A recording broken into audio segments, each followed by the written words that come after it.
پورے معاملے کو آپ کیسے دیکھتے ہیں، حبلی کی درگاہ کے معاملے کو؟ یہ کوئی تعجب کی بات نہیں، ایسے تو کرامات، ایسے تو کمالات تاریخ اسلام میں ہزارہ کتابوں میں بھرے پڑے ہی۔ مجھے وہ واقعہ یاد آتا ہے کہ عرب و عجم کی زمین پر شاہ فیصل، عرب کے بادشاہ جو تھے شاہ فیصل کے زمانے میں سمندر کے کنارے میں واقع دو صحابہ اکرام، ان دو صحابہ اکرام نے بار بار بشارت دی کہ جو ہے ہم کو پانی لگ رہا ہے، سمندر کا پانی لگ رہا ہے، کفن تر ہو رہا ہے ہمارا، ہمیں دوسری جگہ منتقل کیا جائے۔ جب 7ویں مرتبہ خواب پڑیا شاہ فیصل کو، تمام مفتیان وزام، تمام دنیا بھر کے علماء اکرام کو اکٹھا کر کے ان دونوں صحابہ اکرام کے جسم اطہر کو، جو 1400 سال کے بعد بھی تازہ تھا کفن اور جسم اطہر ان کا تازہ تھا، ان کو جو ہے نکال کر منتقل کیا۔ یہ زندہ کرامت ہے اسلام کی، صحابہ اکرام کے جسم اطہر کی۔ اس کے بعد کئی ایک مقام پر اولیاء امت محمدیہ صلی اللہ علیہ وسلم کو دیکھا گیا، اور ایسے نیکوکار اللہ کے مقرب بندے جن کے کفن تازہ ہیں، جسم تازے ہیں۔ 280 سالہ خدیم حضرت سید محمود شاہ قادری رحمت اللہ علیہ کی درگاہ شریف حبلی میں آرام فرما، یہ ولی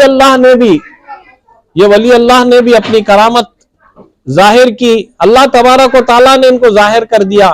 یہ بہانہ منتقل کرنے کا یا تبدیل کرنے کا ایک طرف ہے، اللہ تبارک و تعالیٰ ان کی شان کو بتانا چاہا کہ ولیوں کے جسم کو مٹی چھو نہیں سکتی، زمین میلی نہیں ہوتی، زمن میلا نہیں ہوتا، محمد کے غلاموں کا کفن میلا نہیں ہوتا، اور اللہ کے سرکار دو عالم کی الفت میں جو مرتے ہیں اللہ کے وہ بندے زندہ ہی مزاروں میں۔ افسوسناک بات یہ ہے کہ بہت سے مقامات پر ایسے بتکدے ہیں جسے جان بوجھ کر بھی روڈ ایک مینارہ مسجد چکپیٹ کی کیوں نہ ہو، وہ ایک مینارہ مسجد کو جو ہے اندر کر دیا گیا، وہیں اسی کے بالکل بازو میں واقع ایک بتخانہ ہے، اس بتخانے کے تقریباً 15 فیٹ باہر ہے، اس کو جو ہے آج تک اس بارے میں کوئی بھی روڈ کی توسیع کرنے کے نام اس کو ہٹایا نہیں گیا۔ یہ بھی تو غور و فکر کرنے کی بات ہے۔ ملت اسلامیہ کے تمام دانشوران کو میں اپیل کر رہا ہوں، علماء کو، سادات کو، مشائخین کو، تمام کو بھی بتا رہا ہوں، یہ بھی تو بات ہے۔ بہت سے لوگ بتا رہے تھے کہ حبلی کی درگاہ کے بالکل بازو میں اور بھی جگہ تھی دوسری، وہاں پر بھی کرنا چاہیے تھا، نہیں کیے۔ اگر کوئی عمارت ہے، گھر ہے، اسے ہٹا کر منہدم کر کے دوسری جگہ منتقل کیا جا سکتا ہے۔ جہاں پر اللہ کے ولی کو دفن کیا گیا وہاں سے نکال کر دوسری جگہ منتقل کرنا، یہ جو ہے ناقابل برداشت ہے۔ یہ اور بات ہے کہ اللہ تبارک تعالیٰ نے اپنے ولی کی شان کو 280 سال کے بعد بھی اپنے ولی کی شان کو بتایا کہ میرے ولی کی شان دیکھو کہ وہ ان کا جسم اطہر تازہ ہے۔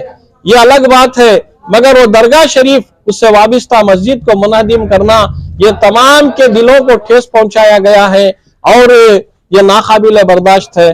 ہم لوگ اس کے لیے ذمہ دار جو بھی وہاں کے ذمہ دار ہیں، اراکین کمیٹی ہیں، وقف سے دارالاوقاف سے وابستہ جو بھی کمیٹیاں ہیں یا انجمنیں ہیں، کیوں یہ عوام الناس کے علم میں نہیں لے کر آئے کہ یہ قانونی چارہ جائی قبل از وقت سے پہلے کیوں نہیں کیا؟ دارالاوقاف مجھے بہت ہی افسوس کے ساتھ کہنا پڑ رہا ہے، بی بی ایم پی کی اگر کوئی property, B B M P کا اگر کوئی کیبی ٹیکس نہیں بھرے تو جا کر بی بی ایم پی والے اسے B M T F Bangalore metropolitan task force بنا کر ہی اسے فوراً جا کر جو ہے سبق سکھاتی، پراپرٹی سیز کرتی یا پھر اس کے اوپر قانونی سخت کارروائی کرتی۔ مگر دارالاوقاف کی بہت ساری ملکیتیں پامال ہیں، آج تک جو ہے وقف ٹاسک فورس کا عمل کیوں نہیں آیا؟ وقف ٹاسک فورس کا عمل کیوں نہیں آیا؟ بی بی ایم پی کے لیے بی ایم ٹی ایف ہے، کندایا علاقے کے لیے الگ فورس ہے، وقف ٹاسک فورس کیوں آج تک کا عمل میں نہیں آیا؟ کتنی ہزارہ پراپرٹیاں برباد ہوتی جا رہی ہیں۔ آئے دن جو ہے سننے میں آ رہا، کون کی ہوٹل کھڑا کر لیا وقف پراپرٹی پر، کون کی قبرستان کو قبضہ کر لیا، کون کی درگاہ کی جگہ میں قبضہ کر لیا، کون کی کچھ کر لیا، کیا کر رہی؟ اس کے سب ذمہ دار کون ہیں؟